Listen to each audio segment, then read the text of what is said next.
கர்த்தர் உங்களை ஆஸ்வதிப்பாராக. இந்த 3ஆம் நாள் வந்திருக்கிறவங்க பிரதர் சிஸ்டர் எல்லாரையும் மீண்டும் நான் வாழ்த்தி ஆஸ்வதிக்கிறேன். இன்றைக்கு செய்தினுடைய தலைப்பு வாட் இஸ் ஹோலினஸ், பரிசுத்தம் என்றால் என்ன. ஒரு 3 காரியத்தை தியானிக்க போகிறோம். அதுதான் இன்னைக்கு தலைப்பு, தியானம். பரிசுத்தம் என்றால் என்ன என்ன முதலாவது ரோமர் 6ஆம் அதிகாரம். அங்கன்னா பரிசுத்தம்னா என்னன்னு அங்கே போடப்பட்டிருக்கு. பைபிள் கொண்டது எல்லாரும் நீங்கள் வேதத்தை திருப்பும்படி அன்போடு கேட்டுக்கொள்கிறேன். ரோமர் 6ஆம் அதிகாரம் 18 ஒருத்தர் வாசிங்க, அப்புறம் 22 இன்னொருத்தர் வாசிக்கலாம். பாவத்தினின்று நீங்கள் விடுதலையாக்கப்பட்டு நீதிக்கு அடிமைகள் ஆனீர்கள். 22 கூட ஒருத்தர் வாசிப்போம். இப்பொழுது நீங்கள் பாவத்தினின்று விடுதலையாக்கப்பட்டு தேவனுக்கு அடிமைகள் ஆனதால் பரிசுத்தமாகுதல் உங்களுக்கு கிடைக்கும் பலன் முடிவோ நித்திய ஜீவன். 18வது வசனத்துல பாவத்தினின்று நீங்கள் விடுதலையாக்கப்பட்டு நீதிக்கு அடிமையானீர்கள். 22ல இப்பொழுது நீங்கள் பாவத்தினின்று விடுதலையாக்கப்பட்டு தேவனுக்கு அடிமைகள் ஆனதனால் பரிசுத்தமாகுதல் உங்களுக்கு கிடைக்கும் பலன். அதனுடைய பரிசுத்தத்தினுடைய பலன் முடிவு என்னது? நித்திய ஜீவன். கிறிஸ்துவுக்குள் அன்பான சகோதர சகோதரிகளே, பரிசுத்தம் என்றால் என்னன்னா பாவத்தை விட்டு பிரிந்து வாழ்வது தான் பரிசுத்தம். இதான் முதல் குறிப்பு. இன்றைக்கு ஒரு 3 குறிப்பை தான் தியானிக்க போகிறோம். அதில் முதல் குறிப்பு பரிசுத்தம் என்றால் என்னன்னா, இந்த 2 வசனத்தின் வாசி தமிழ்ல, ஒரு காலத்தில் ரட்சிக்கப்படாததுக்கு முன்னாடி நம்ம அவயங்களை பாவத்துக்கு அடிமையாக ஒப்பு கொடுத்தோம். இப்போ நீதிக்கு அடிமையாய் தேவனுக்கு அடிமையாக இந்த அவயத்தெல்லாம் ஒப்பு கொடுக்குறோம். நம்முடைய கண்களை, நம்முடைய வாய்களை, நம்முடைய கரங்களை, நம்முடைய ஆவியை, நம்முடைய ஆத்மாவை, நம்முடைய சரீரத்தை, நம்முடைய செய்கைகளை முன்னாடி மனம் ரட்சிக்கப்படாததுக்கு முன்னாடி அப்போ பாவத்துக்கு அநீதிக்கு அப்படி மனம் போன போக்கில் நம்ம இருந்தோம். ஆனால் இப்போ நீதிக்கு நம்ம இந்த அதே அவயம்தான் ரட்சிக்கப்பட்ட பிறகு அதை நீதிக்கு அடிமையாக ஒப்பு கொடுக்குறோம். 22 பாருங்க. இப்பொழுது நீங்கள் பாவத்தினின்று விடுதலையாக்கப்பட்டு தேவனுக்கு அடிமைகள் ஆனதனால் என்ன நமக்கு பலன் தெரியுங்களா? பரிசுத்தமாகுதல் உங்களுக்கு எனக்கும் கிடைக்கும் பலன். இந்த பரிசுத்தத்திலே நம்ம இருந்தோம்னா அந்த லாங் ப்ராசஸ். பரிசுத்தங்கிறது ஒரு நாள் அல்ல. இந்த 8 நாள் இந்த மாதம் முழுவதும் பரிசுத்த குறித்து தியானிக்க இருக்கோம். கிறிஸ்மஸ் நாட்களில் கிறிஸ்மஸ் நியூ இயர் செய்தியை கேட்க போகிறோம். அதை தவிர இன்னும் மீதி எல்லாம் இந்த தொடர்ந்து இப்போ வர ஞாயிறு வரைக்கும், அப்புறம் என்ன 2-3 ஞாயிறு வரைக்கும் பரிசுத்தத்தை குறித்து நம்ம கேட்குறோம். ஆனால் பரிசுத்தங்கிறது ஒரு லாங் ப்ராசஸ். ஆனால் அந்த முடிவு என்னன்னா, நம்ம பரிசுத்தமாக இருந்தோம்னா அது நித்திய ஜீவன். 23 பாருங்க. பாவத்தினுடைய சம்பளம் மரணம். அது பாவத்தில் இருக்கவங்களுக்கு தான் மரணம். தேவனுடைய கிருபை வரமோ நம்முடைய கர்த்தராகிய இயேசு கிறிஸ்துவினால் உண்டான நித்திய ஜீவன், அந்த ஈட்டர்னல் லைஃப். பிரதர் சிஸ்டர், நித்தியமா வாழ போறோம். கொஞ்சம் யோசிச்சு பாருங்க. இந்த பரிசுத்தமா நம்ம இந்த 70 ஆண்டு 80 ஆண்டு நம்ம 100 ஆண்டு 90 ஆண்டு எவ்வளவு நாள் நமக்கு ஆயுசு நாட்கள் வச்சிருக்கிறாரோ, நீங்களும் நானும் பரிசுத்தமா வாழ்ந்துட்டோம்னா நித்திய ஜீவன் கோடி கோடி ஆண்டு வாழ போகிறோம். அதுக்கு தான் இவ்வளவு பிரயாசம்.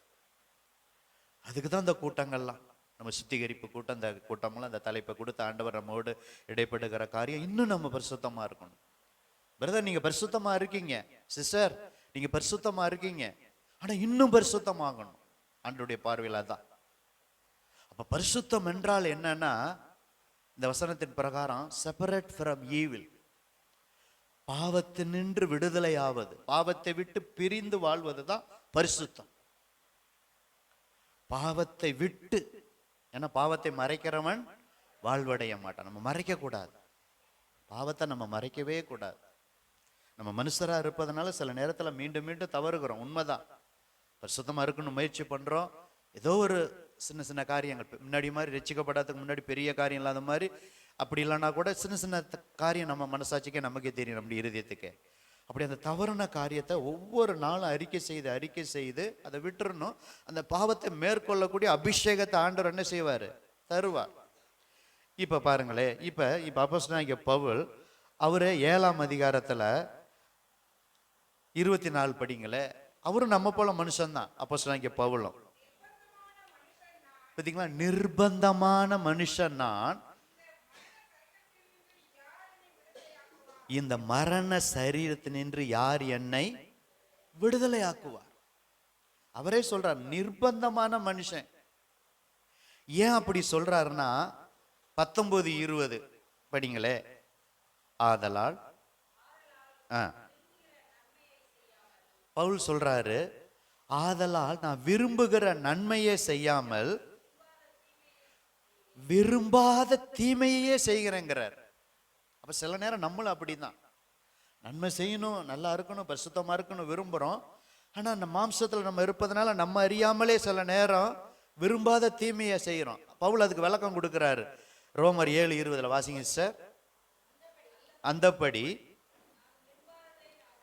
நான் விரும்பாததை நான் செய்தால் நான் அல்ல, எனக்குள்ளே வாசமா இருக்கிற பாவமே அப்படி செய்கிறது.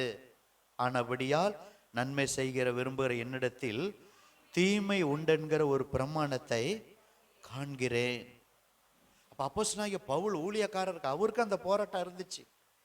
நான் பரிசுத்தமா இருக்க விரும்புறேன், நன்மை செய்ய விரும்புறேன், ஆனா நான் விரும்பாத தீமையை செய்யறேங்கிறாரு. அதனாலதான் 24 நான் நிர்பந்தமான மனுஷன், இந்த மரண சரீரத்தினின்று யார் என்னை விடுதலையாக்குவார்னு சொன்னார். ஆனா வேதம் சொல்லுகிறது, குமாரன் விடுதலையாக்கினால் மெய்யாக விடுதலை. ஒரு அல்லேலூயா சொல்லாமா? சத்தியத்தையும் அறிவீர்கள், சத்தியம் உங்களை விடுதலையாக்கும். கர்த்தரே ஆவியானவர், கர்த்தராவி எங்கெங்கு விடுதலை உண்டு. விடுதலை நாயகன். அப்ப பாவத்திலிருந்து விடுதலையை கொடுக்க இயேசு ஒருவரால் தான் முடியும். அவர் தான் நமக்காக பாவமானார். அவர் பரிசுத்தர், அவர் பாவமானார். பவுல் இப்ப ஆரம்பத்தில் இப்படிலாம் சொன்னாலும், ஆனா இறுதி கட்டத்தில் அவர் போக போக பரிசுத்தத்தில் இன்னும் வளர்ந்தார். அவர் சொன்ன வாத்தியம் என்ன தெரியுங்களா? எல்லாவற்றையும் அனுபவிக்க எனக்கு அதிகாரம் உண்டு, எல்லாம் எனக்கு தகுதியாய் இராது.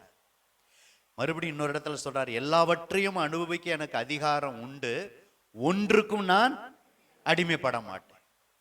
இன்னொரு இடத்துல பவுல் சொல்றாரு, நான் கிறிஸ்துவை பின்பற்றுவது போல நீங்களும் என்னை பின்பற்றுங்கன்னு சொன்னார். எப்படிங்க?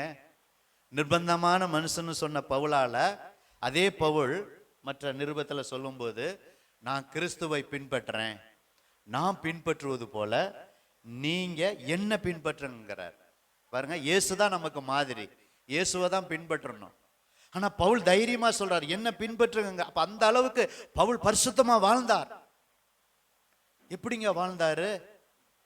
மற்றவர்களுக்கு பிரசங்கம் பண்ணுகிறார், நான் ஆகாதவனாய் போகாதபடி என் சரீரத்தை ஒடுக்கி கீழ்ப்படுத்துகிறேன். அப்ப நீங்களும் நானும் சரீரத்துல அந்த பாவ சோதனை வரும், அந்த சரீரத்தை ஒடுக்கி நம்ம தான் என்ன செய்யணும்? செல்ஃப் கண்ட்ரோல், இச்சை அடக்கம். அந்த சரீரத்தை மேற்கொள்ளக்கூடிய அபிஷேகத்தை கர்த்தர் என்ன செய்யறாரு? உங்களுக்கு எனக்கு என்ன செஞ்சிருக்காரு? கொடுத்திருக்கிறார். நம்ம சுற்றி நெருங்கி நிற்கிற பாவம், அந்த பாவத்தை உதறி தள்ளணும். நாம தான் பாவத்தை சீனு வெறுக்கணும். அந்த பாவத்தெல்லாம் பார்த்துட்டோம், எத்தனை தடவை பார்த்துட்டோம் ரட்சிக்கப்படாததுக்கு முன்னாடி. யோசிச்சு பாருங்க, அந்த பாவத்தை எத்தனை தடவை நம்ம பார்த்துருக்கிறோம். அதே பாவ சோதனை தான் மீண்டும் மீண்டும் நமக்கு வரும். இந்த சரீரம் இருக்கிற வரைக்கும் சோதனை உண்டு, உயிர் இருக்கிற வரைக்கும் பாவத்தோடு போராட்டம் உண்டு. ஆனா பாவத்துக்கு விரோதமாய் போராடுகிற ரத்த சிந்தத்தக்கதாக என்ன செய்யணும்? நம்ம போராடணும், போராடணும். அப்ப முதல் குறிப்பு, பாவத்தை விட்டு பிரிந்து வாழ்வது தான் என்னது? பரிசுத்தம், பரிசுத்தம். இரண்டாவதாக ஆதியாகமம் எடுங்க. முதல் புஸ்தகம் ஆதியாகமம் 2ஆம் அதிகாரம் 3வது வசனம் வாசிங்க. அதுல ஒரு குறிப்பை நான் சொல்றேன்.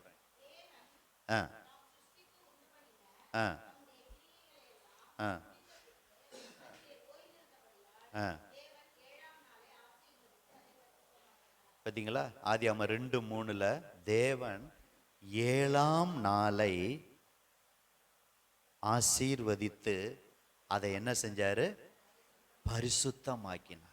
இந்த வசனத்தின் பிரகாரம் பிரதர் சிஸ்டர், பிரித்தெடுக்கப்பட்டதெல்லாம் பரிசுத்தம். இதான் 2வது குறிப்பு.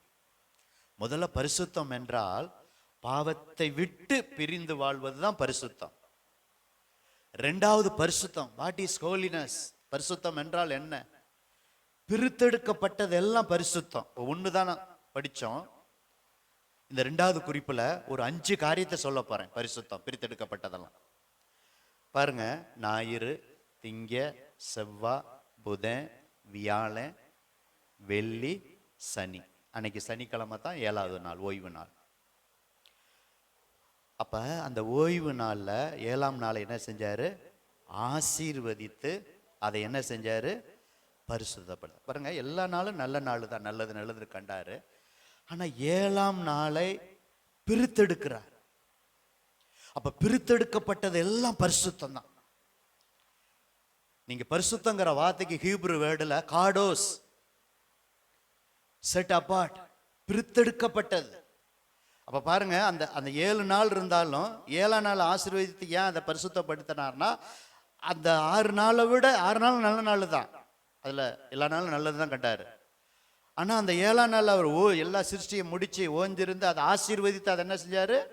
பரிசுத்தப்படுத்தினார். இன்றைக்கு நமக்கு சனிக்கிழமை அல்ல, ஞாயிற்றுக்கிழமை நமக்கு பரிசுத்த நாள். அல்லேலூயா. மற்ற நாளை விட ஞாயிற்றுக்கிழமை நமக்கு பரிசுத்த நாள். பரிசுத்த நாள் ஏன்னா அது சபை கூடி வருகிற ஒரு நாள். அன்னைக்கு பழைய ஏற்பாட்டில் சனிக்கிழமை சபை கூடி வந்தாங்க. சனிக்கிழமை அந்த 7ஆம் நாள் ஓய்வு நாள் ஆசரிக்கன்னு சொல்லி. இன்னைக்கு நமக்கு சனிக்கிழமை அல்ல, இன்னைக்கு வாரத்தின் முதல் நாள், உயிர்த்தெழுந்த நாள். அது சபை கூடி எத்தனையோ கூட்டம் கூடுதுங்க. எங்க அரசியல் தலைவருக்கு லட்சக்கணக்கான மக்கள் கூடுறாங்க, ஒரு கல்யாணத்துக்கு ஆயிரக்கணக்கான மக்கள் கூடுறாங்க. ஆனா அதெல்லாம் பரிசுத்தம்னு ஆண்டவர் சொல்லல. ஒரு சபையில ஒரு 10 பேர் இருந்தாலும், 5 பேர் இருந்தாலும், 100 பேர் இருந்தாலும், 1000 பேர் இருந்தாலும், சபை கூடி வருகிற அந்த கூட்டத்தை தான் அது பிரிக்கப்பட்டது. அதை தான் பரிசுத்தங்கிறார். ஒரு அல்லேலூயா சொல்லாமா? புரியுதுங்களா? முதல்ல 7 நாள்ல அந்த அன்னைக்கு சனிக்கிழமையை பரிசுத்தம் சொன்ன. இன்னைக்கு ஞாயிற்றுக்கிழமை உயிர்த்தெழுந்த நாள், அது வேறு பிரிக்கப்பட்ட நாள், பிரித்தெடுக்கப்பட்ட நாள் நமக்கு. ரெண்டாவது, எத்தனையோ பாருங்க கட்டடங்கள்லாம் இருக்குது. அதே தான் இதுவும் கட்டடம். இது 40க்கு 20 தான் இந்த கட்டடம், ஆலயம். நம்ம கூடி ஆராதிக்க நமக்கு ஆண்டவர் கொடுத்தது 40க்கு 20 தான். இது 40க்கு 20, இதுவும் கட்டடம் தான். இது செங்கலை வச்சு தான் கட்டி இருக்கு. இதுவும் ஃபேன் தான், இதுவும் செங்கல். பார்க்கும்போது எல்லா கட்டடம் மாதிரி தான் இது இருக்கு. ஆனா இது ஆண்டவர் செப்பரேட் பண்றார். நம்முடைய தலைமை போதகர் டேவிட் பிரகாஷ் ஐயா நம்ம ஜெபித்த பிரகாரம் 2008 இதே இடத்துல வந்து, அப்பெல்லாம் இந்த டைல்ஸ் எல்லாம் நம்ம போடல, அப்படியே சிமெண்ட் தான் இருந்துச்சு. இந்த இடத்துல தான் வந்து எல்லாம் ஊழியக்காரெல்லாம் வந்து, சகோதரிமார்கள் நீங்க அநேகர் டெடிகேட்ல இருந்திருக்கீங்க, ஒரு சிலர் வேணா வராம இருந்திருக்கலாம். அந்த டெடிகேட் நேரத்துல இந்த இடத்துல வந்து இதை பிரித்தெடுத்தாங்க. இதை கர்த்தரை ஆராதிக்க, உங்களுடைய பிள்ளைகள் இந்த இடத்துல ஆராதிக்க, பிரசங்கம் பண்ண, ஜெபம் பண்ண, இது கட்டடம் தான். அதை பிரதிஷ்டை செய்து ரத்தத்தை தெளித்து, இது ஆராதனைக்காக இந்த கட்டடம் என்ன செய்யப்பட்டது? பிரித்தெடுக்கப்பட்டது. அப்ப ஆலயம் பரிசுத்தமானது. ஒரு அல்லேலூயா சொல்லாமா? ஆலயத்தின் அலங்காரம் என்ன தெரியுங்களா? இன்னைக்கு சிலர்லாம் சில இடத்துல பெரிய கோபுரத்தை கட்டுவாங்க ஆலயம். எங்க ஊர்ல தான் கோபுரம் எப்படி இருக்கணும், அப்படியே ஊரே வாயை திறந்து கண்ணை அப்படியே ஆணு பார்க்கணும், பெரிய கோபுரம்னு கட்டுவாங்க. சரி போகட்டும், நான் அங்க உள்ள போகல அதுக்குள்ள. ஆனா உண்மையா சீரியல்லாம் போடுறாங்க ஆலயத்துல பாத்தீங்கன்னா, அப்படியே சர்ச்சு முழுவதும். நம்மளும் கிறிஸ்துமஸ் டைம்ல நம்மளா ஏன்றதை கொஞ்சம் அலங்கரிக்கிறோம். அலங்காரம் தேவைதான். ஆலயத்தை நல்லா டெக்கரேட் பண்ணணும், நல்லா அலங்காரம் பண்ணணும், அதெல்லாம் ஓகே தான். ஒயிட் வாஷ் பண்ணணும், எல்லாம் பண்ணணும், சுத்தமா இருக்கணும், ஒட்டடெல்லாம் அடிக்கணும். ஆனா உண்மையில ஆலயத்தின் அலங்காரம் என்ன தெரியுங்களா? பரிசுத்தம் தான் ஆலயத்தின் அலங்காரம். ஒரு அல்லேலூயா சொல்லாமா? ஏன்னா பிரித்தெடுக்கப்பட்டதெல்லாம் பரிசுத்தம். ஞாயிற்றுக்கிழமை ஆண்டவர் புதிய ஏற்பாட்டில் பிரித்தெடுத்தார். அந்த ஞாயிற்றுக்கிழமை பரிசுத்த நாள். அடுத்து எத்தனையோ கட்டடம் இருந்தாலும் இந்த இது மாதிரி சர்ச்சு நிறைய இடத்துல, எல்லா இடத்துலயும் இருக்கு.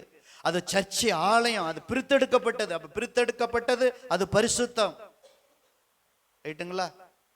ஓகே. ஒரு முறை மோசேட்ட ஆண்டவர் சொன்னாரு, சீனா அந்த ஓரை பருவத்திட்ட வரும்போது, ஆடு மேய்ச்சிட்டு இருக்கும்போது 40 வருஷம் அரண்மனையில் இருந்தாரு.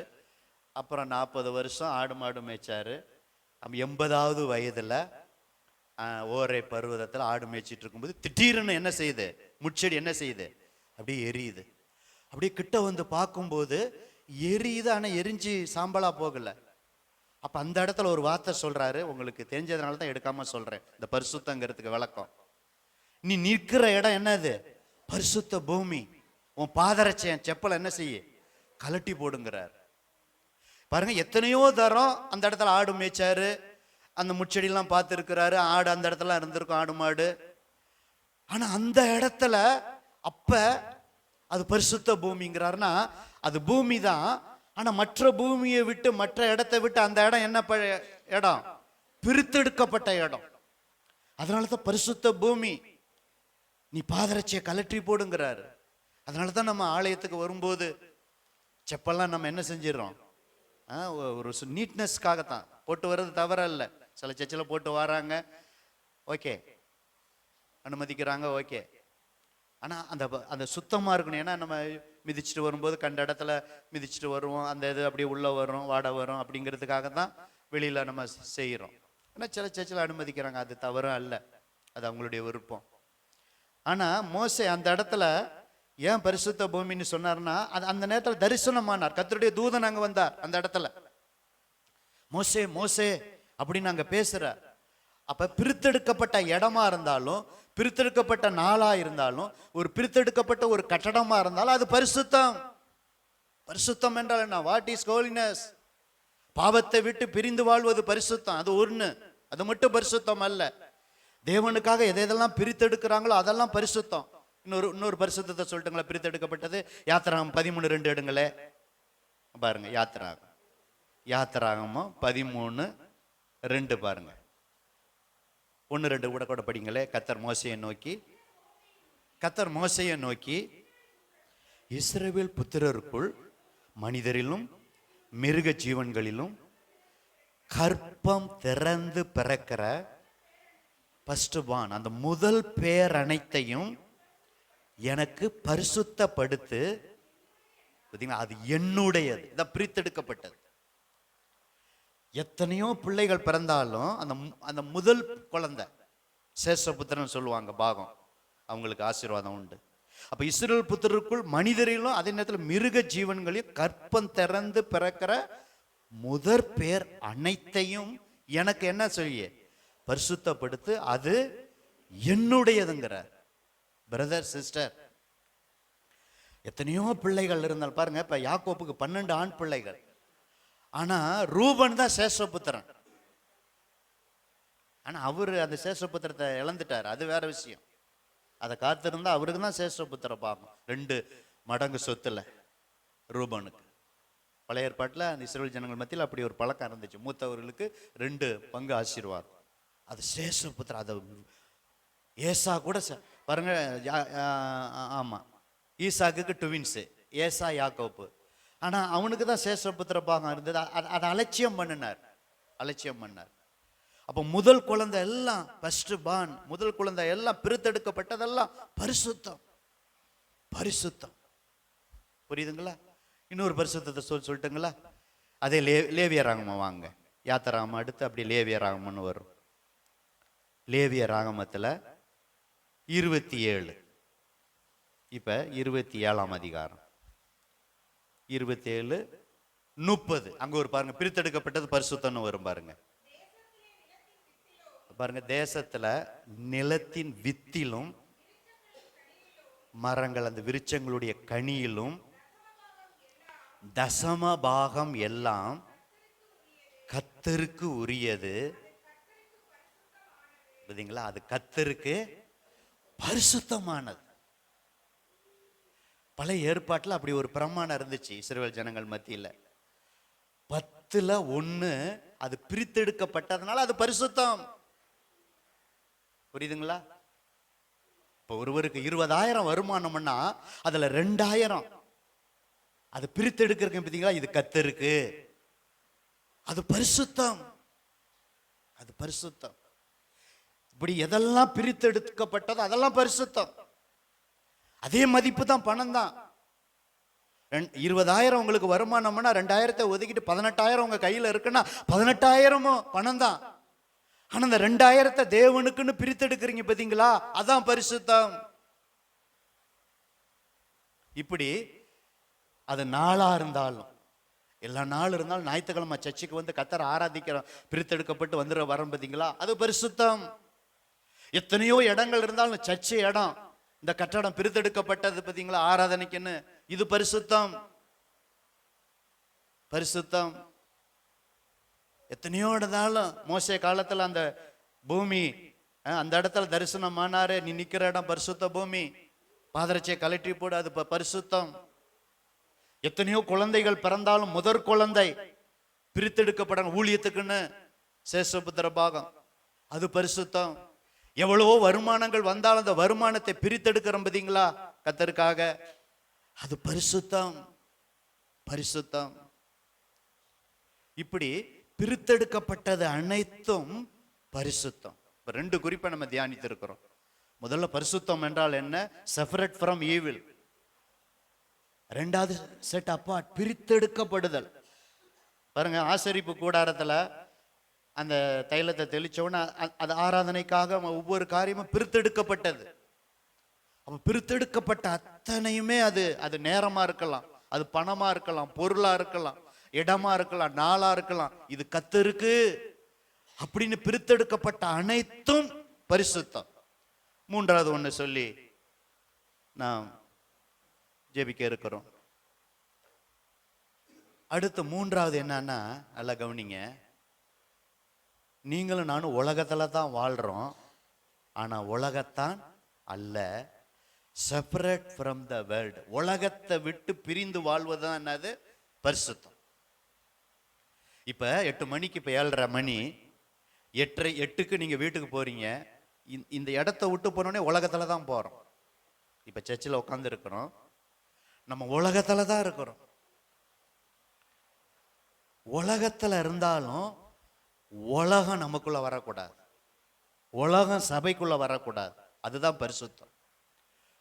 செப்பரேட் ஃப்ரம் த வேர்ல்டு, உலகத்தை விட்டு பிரிந்து வாழ்வது. உலகம்னு சொன்னா மனிதர்களாகிய உலகம், இடமாகிய உலகம், பூமியாகிய உலகம். அந்த உலகங்கிறதுக்கு 3 அர்த்தம் சொல்லலாம். உலகம்னு சொன்னா அது மனிதர்களை குறிக்கிறது, உலகம் ஒரு இடத்தை குறிக்கிறது, ஒரு பொருளை குறிக்கிறது. அப்போ உலகம், மாமிசம், பிசாசு தான் நம்மளை மயக்கம், பரிசுத்தத்தை கெடுக்கிற காரியத்துல உலகம், மாமிசம், பிசாசு. அப்போ உலகத்துல தான் இருக்கிறோம், உலகத்தை விட்டு பிரிந்து வாழ்வது தான் பரிசுத்தம். ஏசிய சபையை சாபித்த சுந்தரம் ஐயா, அதுக்கப்புறம் தான் சுந்தரம் சென்னையில் அந்த ஊழியத்தை செஞ்சா. இன்னைக்கு ஏசிய சபை சென்னையில் அதிகமாக இருக்கு, பல சபைகள் இருக்கிறது. அவருடைய சாபகர் சுந்தர ஐயா சொன்னது ஒரு வார்த்தை அடிக்கடி சொல்லுவார், others May but you may not. மறுபடியும் சொல்றேன், others May but you may not. மற்றவர்கள் செய்யட்டும், ஆனால் நீ அப்படி செய்யக்கூடாது, செய்யாதே. இதான் அவருடைய அடிக்கடி அந்த வார்த்தையை சொல்லுவார். மற்றவங்க உலகத்தார், அவங்க உலகத்தார் எப்படினாலும் இருக்கட்டும், நீங்களும் நானும் உலகத்துல தான் இருக்கிறோம், உலகத்தான் அல்ல. இப்ப பாருங்க, கடல்ல தான், உப்புல தான் மீன் இருக்கு. ஆனா உயிர் இருக்கிற வரைக்கும் அந்த மீன் என்ன அல்ல, உப்பு என்ன செய்யக்கூடாது, அதுல ஒட்டாது. என்ன மீன் வாங்கினாலும் நம்ம சமைக்கும் போது என்னதான் போடுறோம், கொஞ்சம் உப்பு போட்டாதான் என்ன இருக்கு, ருசியா இருக்கு. உப்பு இல்லாத பண்ணா குப்பையிலன்னு. ஆனா கடல்ல தான் இருக்கு அவ்வளவு உப்பு கடல்ல. ஆனா அதுக்குள்ள அந்த ஜீவன் இருக்கிறதுனால அந்த உப்பு அதுக்குள்ள உள்ள போகல.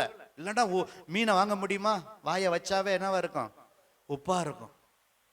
ஒரு தாமரை தண்ணீர்ல தான் இருக்கு, ஆனா அந்த தண்ணீர்ல இருந்தாலும் தண்ணீர் உள்ள ஒட்டாது, முத்து முத்தா வேணா இருக்கலாம் தாமரை மேல. ஏன்னா அதுக்குள்ள எண்ணெய் இருக்கு, தாமரைக்கு அந்த இலைக்குள்ள எண்ணெய் பசை இருக்கிறதுனால அது உள்ள போகல. அதே போலதான் நம்ம உலகத்துல தான் இருக்கிறோம். தாமரையில தண்ணீர் ஒட்டாது போல, மீன்ல உப்பு போகாது போல உலகத்துல இருந்தாலும், ஆனா நம்ம உலகத்தான் அல்ல. அந்த உலகத்தை விட்டு ஆண்டவர் நம்மளை பிரித்து எடுத்து இருக்கிறார். அப்ப பரிசுத்தம் என்றால் மூணாவது குறிப்பு, செப்பரேட் ஃப்ரம் த வேர்ல்டு, உலகத்தை விட்டு பிரிந்து வாழ்வதுதான் பரிசுத்தம். பரிசுத்தம். உலகத்தை விட்டு பிரிஞ்சு வாழ்றதுன்னா புத்தரை போல அப்படியே போய் போதி மரத்து அடையில போய், புங்க மரத்து அடியில போய், அப்படியே தனிமையில போய் உக்காந்து அப்படியே அது உலகத்தை விட்டு பிரிந்து வாழ்வதல்ல. நம்ம வரலாறுலாம் படிச்சிருக்கோம். மகாவீரரை போல தனிமையா என்ன செய்யுது? மகாவீர வரலாறுல படிச்சிருப்போம்ல, தனிமையா என்ன செய்ய அவரு அப்படி போய் நிக்கிற மாதிரி அது அல்ல. ஒரு வசனத்தை சொன்னா உங்களுக்கு புரியும். அப்படியே எடுங்க, கொரிந்தியர் எடுங்க. இந்த ஒரு வசனம் உலகத்தை விட்டு பிரிஞ்சு வாழ்றதுக்கு அருமையான வசனம். 1 கொரிந்தியர் 5ஆம் அதிகாரம், 1 கொரிந்தியர் 5ஆம் அதிகாரம் 9, 10, 11 இந்த 3 வசனமும் உலகத்தை விட்டு பிரிஞ்சு வாழ்வதற்கு அருமையான வசனம்.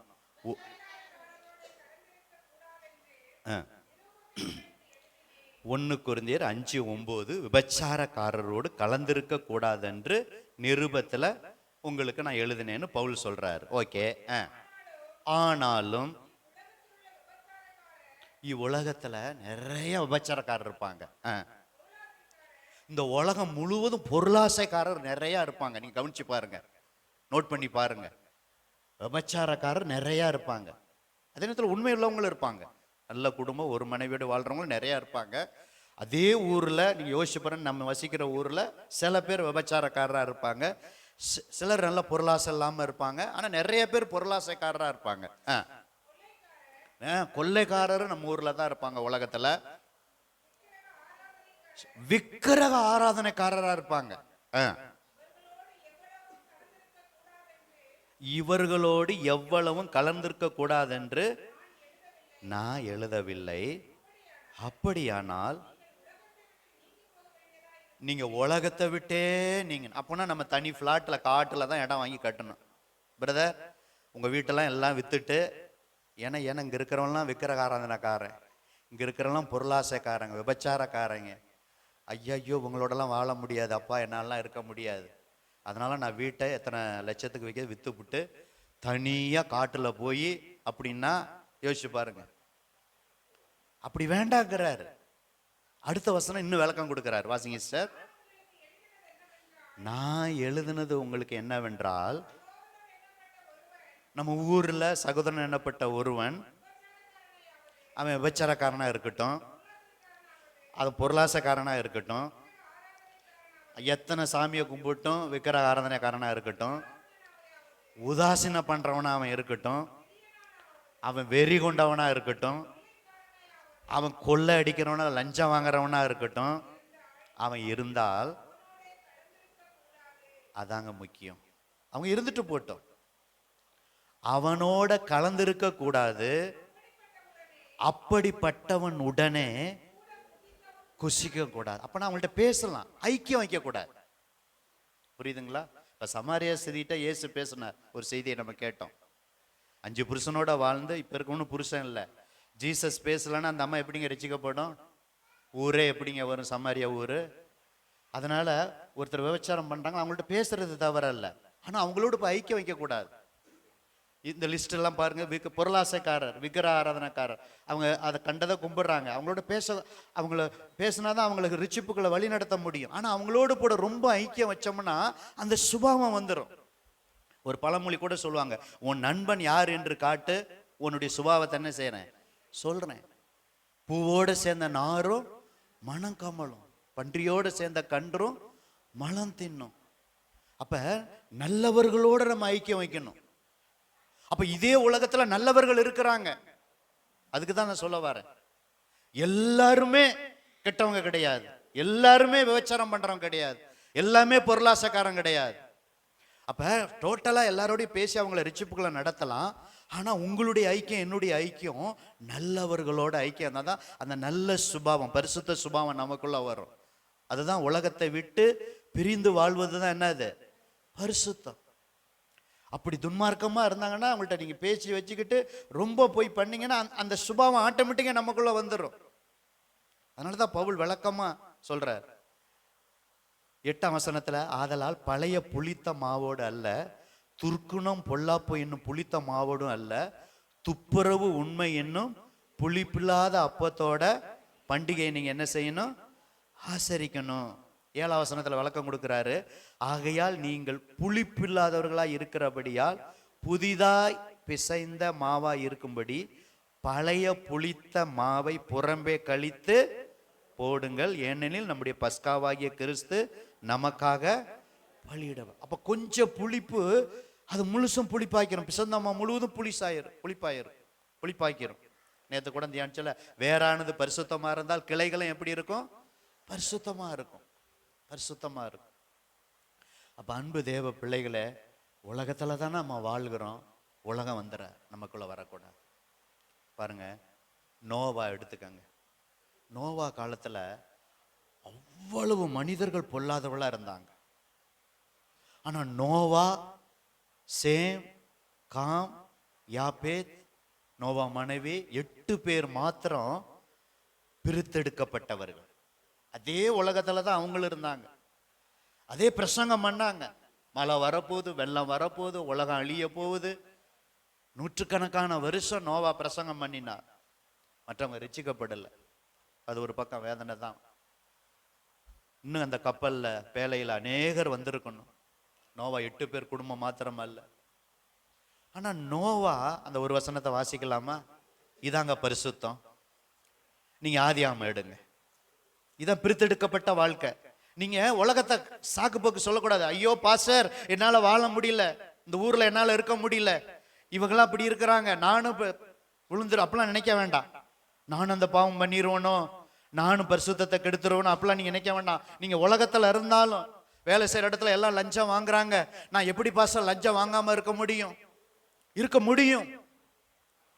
அவன் லஞ்சம் வாங்குறது அது பாவம்னு தெரியல, அது சாபம்னு தெரியல மற்றவங்களுக்கு. ஆனா உங்களுக்கு எனக்கு அப்படி இருக்கு தெரியுது.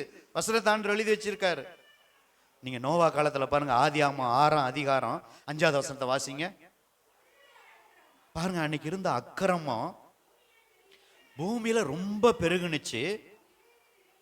பாருங்க, அந்த இருதயத்தின் நினைவுகளின் தோற்றம் எல்லாம் நித்தமும் பொல்லாது. அன்னைக்கு நோவா காலத்தில் இருந்த மக்கள் பெண் கொண்டும் பெண் கொடுத்தும் புசித்தும் குடித்தும் கத்தரை தேடாம அப்படியே அவங்க இருதயத்துல நினைவுகள் தோற்றமெல்லாம் நித்தம் பொல்லாத நினைவு, அசுத்தமா இருந்தாங்க. பரிசுத்தத்துக்கு அவங்க இடம் கொடுக்கவே இல்லை. ஆண்டவர் பார்த்தாரு 6வது வசனத்துல, தாம் பூமியில மனுஷனை உண்டாக்குனதுக்காக கர்த்தர் என்ன செஞ்சாரு? மனஸ்தாபப்பட்டார். அது அவர் இருதயத்துக்கு வெசனமா இருந்துச்சு. ஏண்டா மனுஷனை படைச்சோம்? புரியுதுங்களா? கவனிக்கிறீங்களா?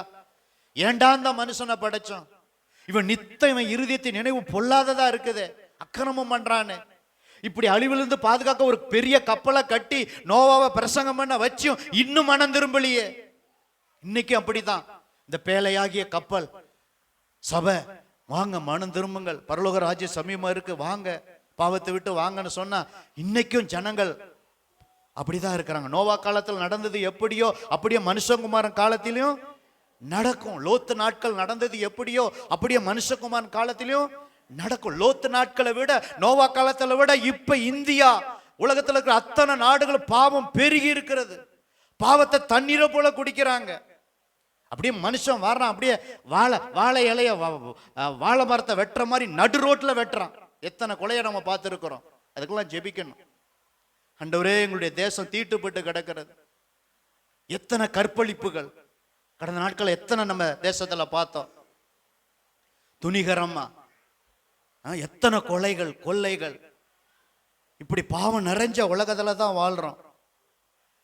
ஆனா 9வது வசனம் பாருங்க, நோவா தன் காலத்தில் இருந்தவர்களுக்குள்ளே நீதிமானும் உத்தமனுமா இருந்தான். நோவா தேவனோட சஞ்சரித்து கொண்டிருந்தான். இதாங்க பரிசுத்த வாழ்க்கை.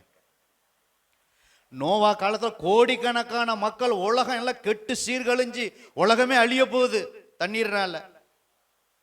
அதை பார்த்து நோவா தானும் கெட்டு போகல.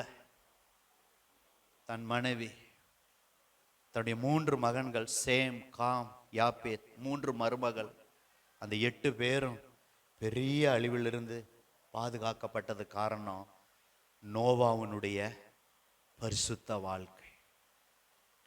அப்ப அந்த காலத்திலேயே நோவா அப்படி இருந்தார்னா, அந்த காலத்தை விட இந்த காலம் ரொம்ப மோசம்தான். ஆனா நம்ம பரிசுத்தமா வாழ முடியும்.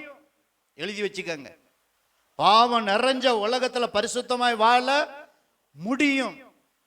உலகத்திலே வாழ்ந்தாலும் உலகத்தை விட்டு பிரிந்து வாழ முடியும். உலகம் நமக்குள் வராமல் வாழ முடியும்.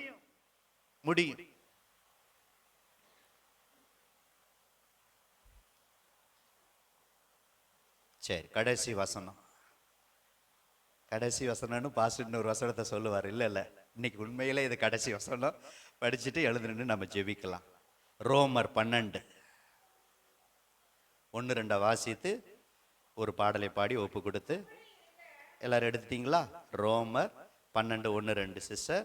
அப்படி இருக்க சகோதரரே, கிரேஸ் ஐபிஎஸ் சபையாரே, கிறிஸ்துவுக்குள் பிரியமானவர்களே, அன்பு சகோதரிகளே, அன்பு சகோதரர்களே, வாலிப பிள்ளைகளே, அப்படி இருக்கிற சகோதரரே சகோதரிகளே, உங்கள் சரீரங்களை, நீங்களும் நானும் உங்கள் சரீரங்களை, நம்ம சரீரத்தை அந்த வார்த்தை வருதுங்களா? பரிசுத்தமும் தேவனுக்கு பிரியமான ஜீவ பலியாக ஒப்பு கொடுக்க வேண்டும் என்று தேவனுடைய அந்த இரக்கங்களை முன்னிட்டு பவுல் சொல்றார் ரோமாபுரி சபைக்கு, உங்களை நான் வேண்டிக் கொள்றேன்.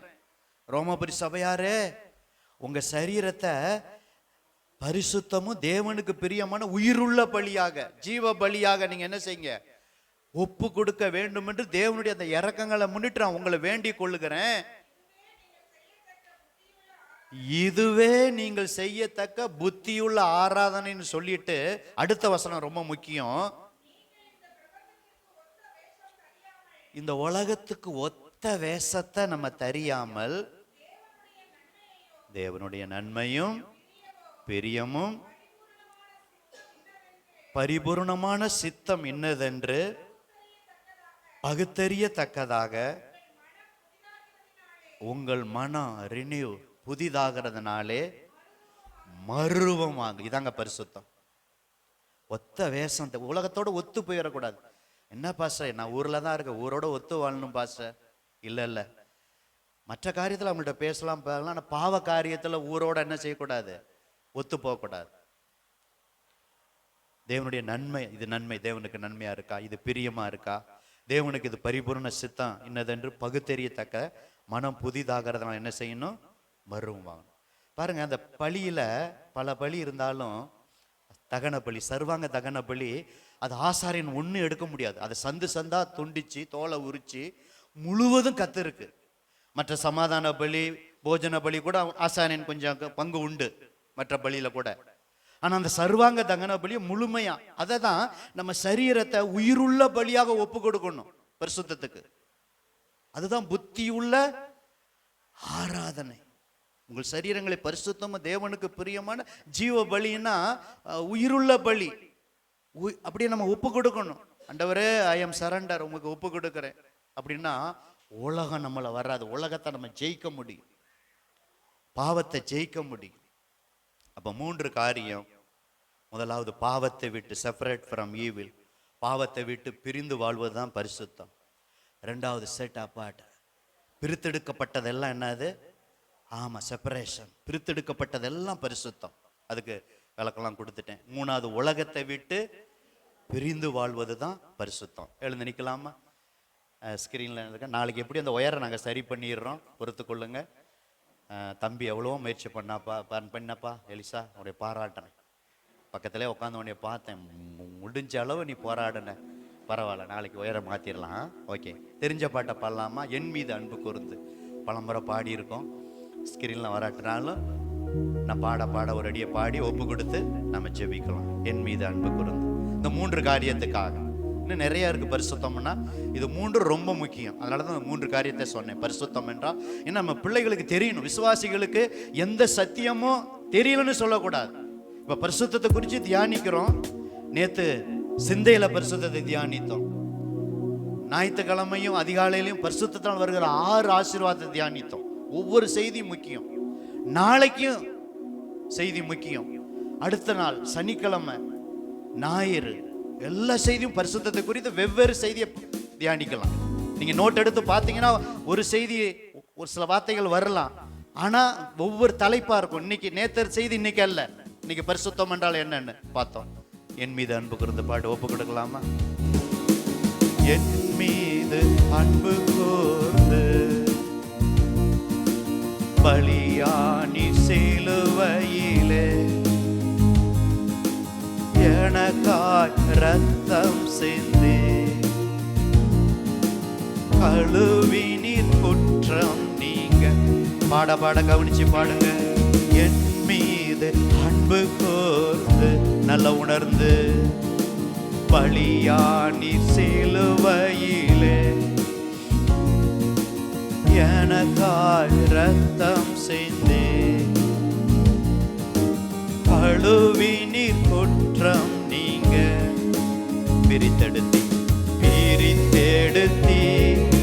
பிறக்கும் முன்னா உமக்கென்று வாழ்ந்திட. பிரித்தெடுத்தி பிறக்கும் முன்னா உமக்கென்று வாழ்ந்திட. ரெண்டு கரங்களை உயர்த்தி ஆராதனை ஆராதனை உமக்கே. அனுதினம் அனுதினமும் உமக்கே ஆராதனை ஆராதனை உமக்கே. அனுதினமும் உமக்கே. அப்படியே கண்களை மூடி, ஆண்டவரே இன்றைக்கு பரிசுத்தம் என்றால் என்ன? பாவத்தை விட்டு பிரிந்து வாழ்வதுதான் பரிசுத்தம். பிரித்தெடுக்கப்பட்டது எல்லாம் பரிசுத்தம். உலகத்தை விட்டு பிரிந்து வாழ்வதுதான் பரிசுத்தம் என்று என்னோடு எங்களோடு நீ பேசினீர் ஐயா. ஆண்டவரே, திருச்சபை முழுவதும் நாங்கள் எங்கள் வாழ்நாள் முழுவதும் பாவத்தை விட்டு நாங்கள் பிரிந்து வாழணும். எங்கள் வாழ்நாள் இறுதி வரை பிரித்தெடுக்கப்பட்டதெல்லாம் உமக்கு. எங்கள் நேரம், பணம், ஆண்டவரே சபை எல்லாம் பிரித்தெடுக்கப்பட்டது. அனைத்து எங்கள் குழந்தைகள், நீர் கொடுத்த எல்லாம் சுகம் எல்லாம் எங்களை பிரித்தெடுத்திருக்கிறீர். பிரித்தெடுக்கப்பட்டது அத்தனையும் ஆண்டவரே பரிசுத்தம். மூன்றாவது, நாங்க இப்ப ஜெபம் பண்ண உடனே நாங்க உலகத்துல தான் போறோம். உலகத்துல மக்கள் மத்தியில தான் நாங்க வாழ போறோம். ஆனா உலகம் எங்களுக்குள்ள வந்துடக்கூடாது ஆண்டவரே. Separate from the world. உலகத்தை விட்டு பிரிந்து நாங்கள் வாழணும் ஆண்டவரே. இந்த மூன்று காரியம் பரிசுத்தம் என்று எங்களோடு பேசினீர் என்று இப்பொழுது நம்ம மத்தியில டோல்கேட்ல இருந்து வந்திருக்கிற டென்னிஸ் பிரதர் இந்த மூணு காரியத்தை மனசுல வச்சு சத்தமா சொல்லி ஜெபிக்கும் போது எல்லாரும் சின்சியரா உண்மையா இந்த மூணு காரியத்திற்கு பரிசுத்தம் என்றால் என்னன்னு கேட்டோம். இதுக்கு எங்களை ஒப்பு கொடுக்குறேன்னு சொல்லி பிரதரோடு இணைந்து ஒப்பு கொடுங்க. நிச்சயம் ஆண்டவர் இன்னும் பரிசுத்தமா உங்களை மாற்றுவார். கண்களை மூடலாமா? பிரதர் டென்னிஸ் சத்தத்தை உயர்த்தி ஜெபம் பண்ணுங்க.